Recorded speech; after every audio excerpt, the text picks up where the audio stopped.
Hi everybody, we're going to get started here. Let's see, what do we got here? So, first of all, my name is C. Stephen Blue, and first of all I want to say thank you all for coming out today. You are the reason that we are here. Your support of our event is what makes it so successful. So I just want to thank you all for being here, and I hope you enjoy our event today. I would like to officially welcome you to Burnin Down the Barnes, a monthly poetry and literary event co-sponsored by the Eugene Poetry Foundation and Barnes Noble Bookstore. Okay, so with all that out of the way, I would like to introduce our first featured reader for today, Grace Richards. I first met Grace when we were briefly in a writer's critique group together. Later on, at a musical event of a mutual friend who's here today, we discovered that we were both from Los Angeles, where we have in common the fact that we both worked in the entertainment industry. In fact, with further investigation, we found that we were both working at NBC Television in Burbank, California at the same time. I recently accompanied Grace on a hand drum while she read one of her poems here at the open mic. Some of you were probably here for that. And of course, I asked Grace to provide me with a bio, and here is what she sent me. Grace Richards has worked in the TV and film industry in Los Angeles and taught ESL at the college level in Southern California and at the University of Oregon. During the last few most dramatic years, she has found her poetic voice. Her work has been published by settingforth.org, herstoryblog.com, Willowa Journal, and in the anthology Poems on Poems and Poets by Setting Forth Press 2016. Her first chapbook, Mid-Century Modern Other Poems, was published in September 2009 by Dancing Girl Press, available for purchase at Dancing Girl Press, and from the author back there on that table. So, please welcome Grace Richards.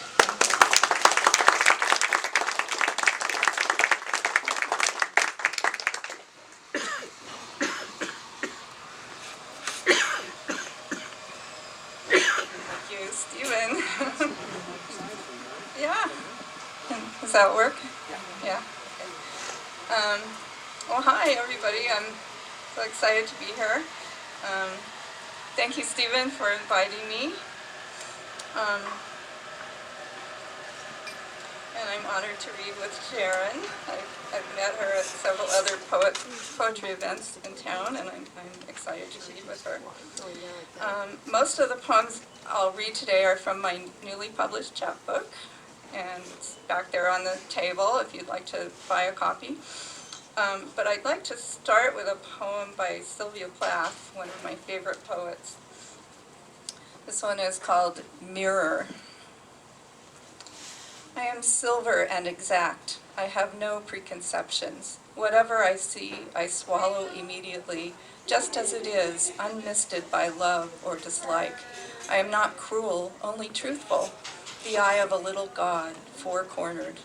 Most of the time I meditate on the opposite wall. It is pink, with speckles. I have looked at it so long, I think it is part of my heart. But it flickers. Faces and darkness separate us over and over. Now I am a lake. A woman bends over me, searching my reaches for what she really is. Then she turns to those liars, the candles or the moon. I see her back and reflect it faithfully. She rewards me with tears and an agitation of hands. I am important to her. She comes and goes. Each morning it is her face that replaces the darkness. In me she has drowned a young girl, and in me an old woman rises toward her day after day like a terrible fish.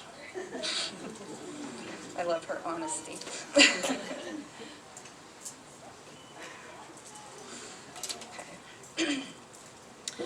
Well, I'd like to start with, or follow that up with my poem, Self-Portrait.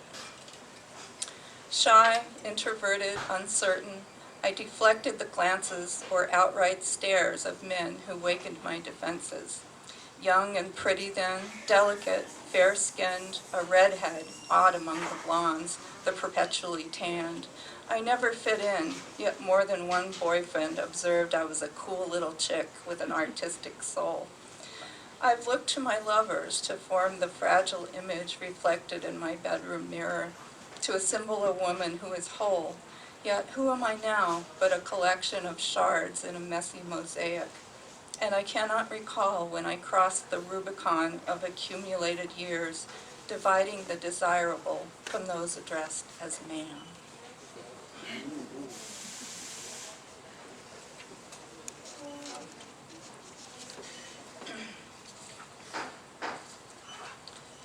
This one is called Household Gods. We might have been Taoists those early summer months in the house, the loving energy of Qi guiding us room by room as we unpacked and arranged our new life. Each evening we floated out to the wide front porch and rested on a pair of rattan chairs, delighted by ornate fragrances from the forest wafting through the warm air. Smoke from your cigarette swirled toward cottony clouds building in silver, billowy mounds. Gentle showers danced upon the ground, and glowing rainbows sang across deepening celestial blue. We followed the path of paradise, the way of heaven reflected in the meadow that was our front lawn, blossoming with wildflowers in softly whispered tones of violet and gold. Mysteriously, the clouds followed us inside, and the season changed. You became a little Thor, thundering and threatening, your baritone voice suddenly bellowing and abusive. We argue about nothing at all. You blame me, and I, like a fearful peasant farmer, ask, what have I done to incur the thunder god's wrath? I cower in your presence, become penitent, plead for a second chance. I get no answer, none I can understand. A daily expression of rage is his reason for being. I no longer try to guess how I might please him or ask why he's angry. He just is. I make an altar and sit upon red pillows because red gives me strength. I light many candles and the white flames comfort me. I chant to the dark universe to invoke a benevolent spirit. I am visited by Kali Ma, Lady of Light, Divine Protector, Destroyer of Evil. Her brilliance shines through me as I part the dark clouds, dance upon Little Thor's chest, and find liberation.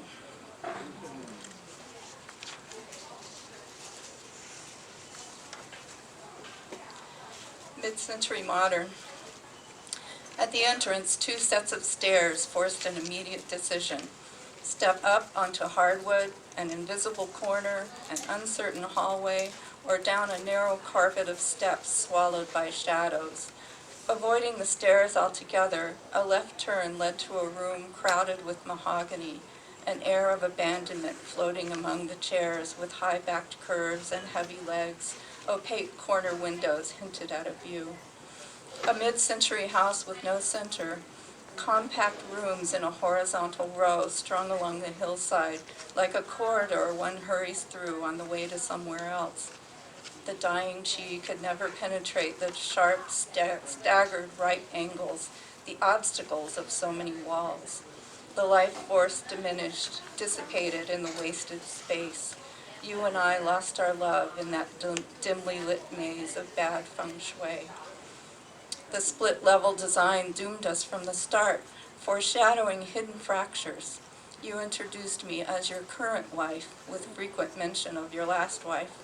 Your ego demanded detailed disclosure, the 1980s world tour as guitarist for an artist famous then, the second house on an island with air like a warm caress.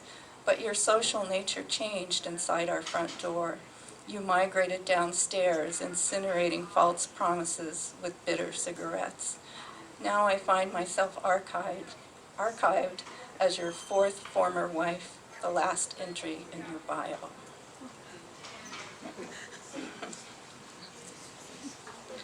Hollywood Hills Hideaway. My quaint courtyard apartment in the heart of Hollywood overlooks Capitol Records, your old label, you and countless others. The building still stands as a famous, especially kitschy example of roadside vernacular architecture, so trendy in the 1960s. From my balcony, I marvel at the irony of a turntable towering 13 stories into the hazy, starless sky, where tunes once played are shuffled, then forgotten.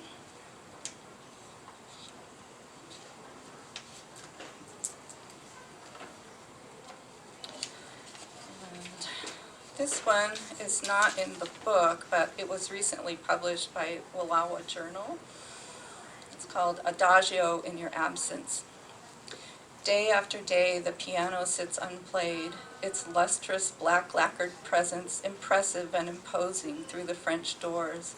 I'm tempted to enter, to remember the sure touch of my fingers on the keys, the physicality of playing once I'd learned to put my body into it, the ring of melodious tones, the spiritual lift it would bring, and how time would disappear.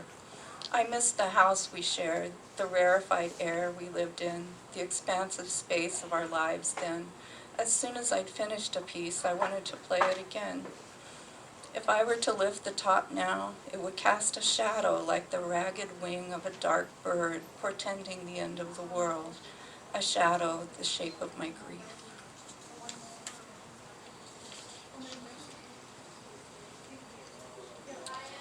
In writing this book, I've thought a lot about the elusive nature of desire and romance. Is desire real? Is romance? Those ideas inspired these next 3 poems. This one is called Late Blooms. Dahlias in full flower, drunk on autumn sun. Heavy magenta heads, emotive and glorious.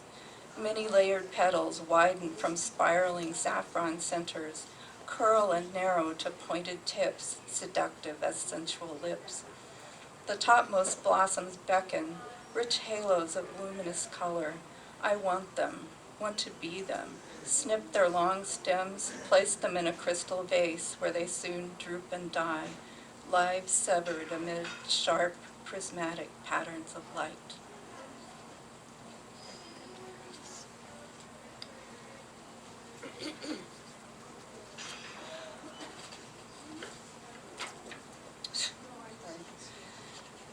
All right, page. This one is called A Courtship.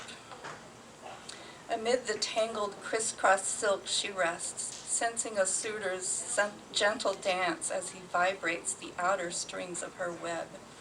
He strikes a lyric chord in her tiny heart.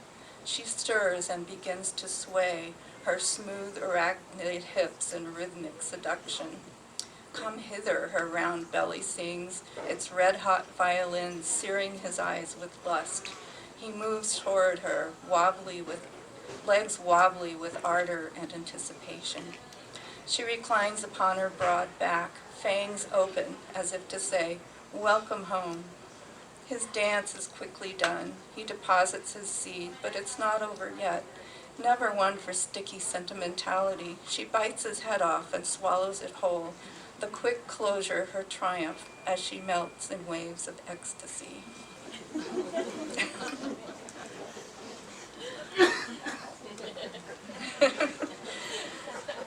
Good. I'm glad that people are laughing. First time I read it at a gathering, I heard everyone go, okay. And this is the third one in that group called Illicit.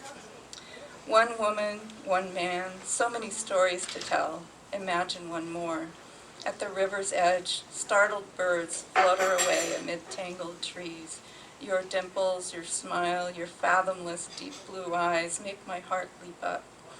Saturday market among the crowd, can't resist a cappuccino kiss. Fingers on bare skin are touching as poetry, its rhythm our own.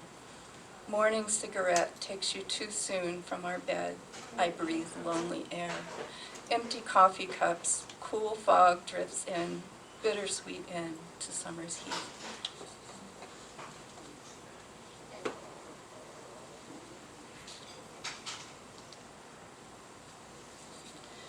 This is the first poem I ever got published. It was published on the Setting Forth website, which is now defunct, but it was there in 2016.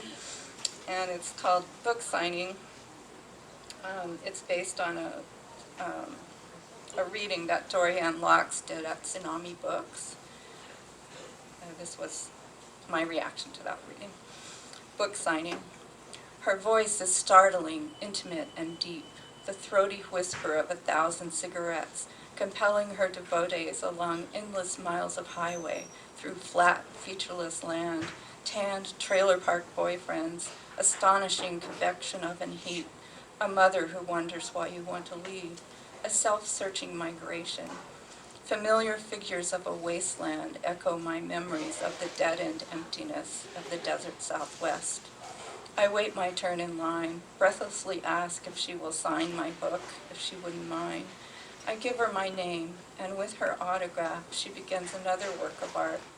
Majestic capitals soar over the small letters that follow, even and connected like the low-roofed buildings that line Route 66, the setting for her poems.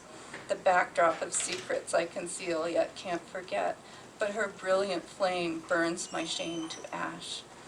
When the crowd thins in a quiet corner, I open my book where her signature flows, feminine and stylized. The D curves, dives under its stem, taking flight around itself in celestial orbit. The L's horizontal underscores her last name, branding it into consciousness. The final X won't admit its finality, but rises in the shape of a Madonna, gently floating, sheltering like a warm garment.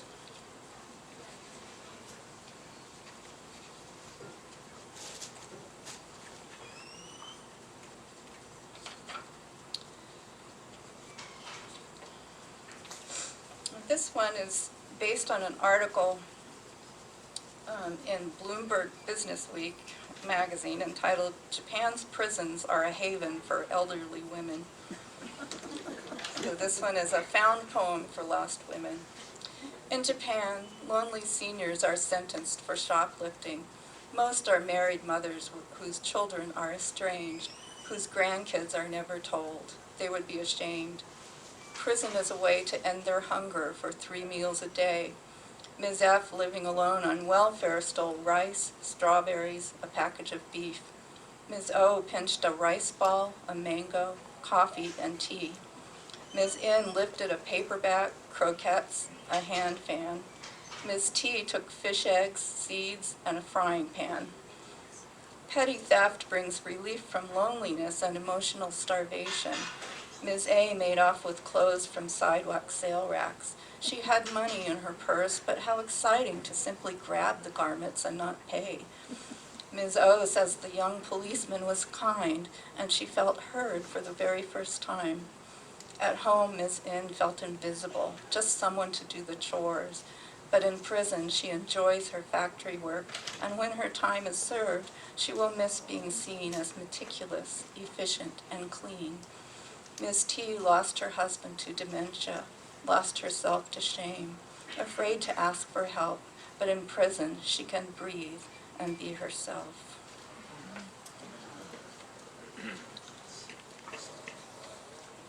How am I doing on time? I completely lost track of time. Anyway, this is You're good. This is the last one I have for this, and then I have a couple more at the end. All right. This one is called Solar Eclipse Across America, and I wrote it after that solar eclipse we had a couple of years ago, a total eclipse. How long ago was it first foretold by ancient Shoshone or Navajo? What does it mean to those who witness? Were we destined by astrological design to stand on the path of totality? Does the shadow portend a clash of kings, bloody wars, the fall of nations, or glorious new beginnings?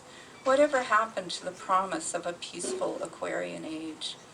The few reserve their space for optimal views of the spectacle, boating parties on the lake, or the picnic at Mount Jefferson. $1,000 for a reclining chair, viewing glasses, and of course, endless champagne.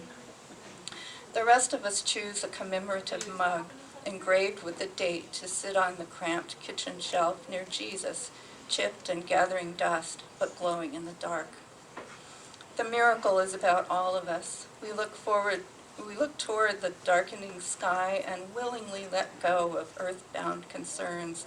We cease planning or regretting the sordid and petty plots of our lives as we realize the earth and moon follow the sun in an elegant dance. Its choreography beyond human machinations, predicted but unplanned by human minds, untouched by human hands. Thank you.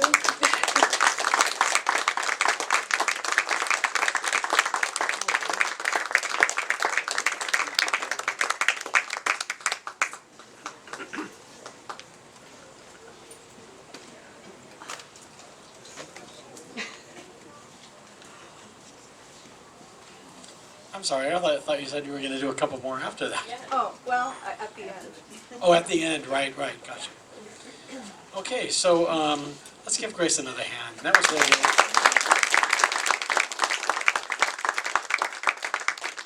Good crowd today. I hope all of you are reading at the open mic.